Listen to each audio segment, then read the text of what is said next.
সার্জিস আলম স্পষ্টভাবে বলেছেন, প্রধানমন্ত্রীর গাড়ির পেছনে ছাত্রদল সভাপতির দৌড়ানো তাকে কষ্ট দিয়েছে।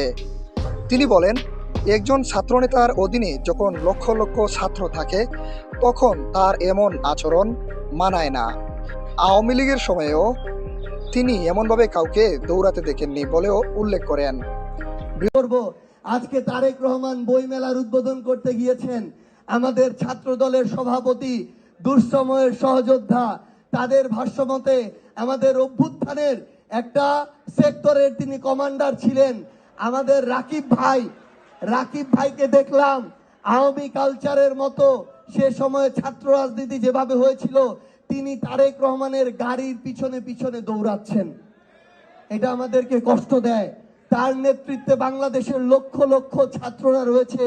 তিনি যদি নেতার পিছনে এইভাবে দৌড়ান, এই কালচার তো আমরা আওয়ামী লীগের সময় এইভাবে দৌড়াতে দেখি নাই। তো আপনাদেরকে অনুরোধ করব, আপনারা ছাত্র রাজনীতির যে সংস্কৃতি, এই সংস্কৃতিতে বাংলাদেশের নতুন একটা স্ট্যান্ডার্ড তৈরি করবেন, যেটা দেখে আগামীর বাংলাদেশে ছাত্র রাজনীতির ভবিষ্যৎ তৈরি হবে।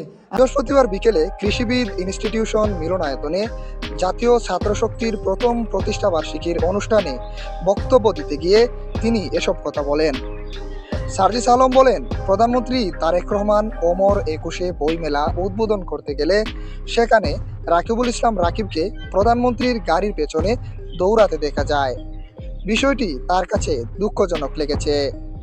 ছাত্রদলের উদ্দেশ্যে তিনি সরাসরি বলেন, ছাত্র রাজনীতিতে নতুন মানদণ্ড তৈরি করতে হবে। ছাত্রনেতাদের আচরণ এমন হতে হবে যাতে ভবিষ্যৎ প্রজন্ম সেটিকে অনুসরণ করতে পারে। তিনি আরও বলেন, দেশে এখন রাজনৈতিক প্রতিযোগিতা চলছে।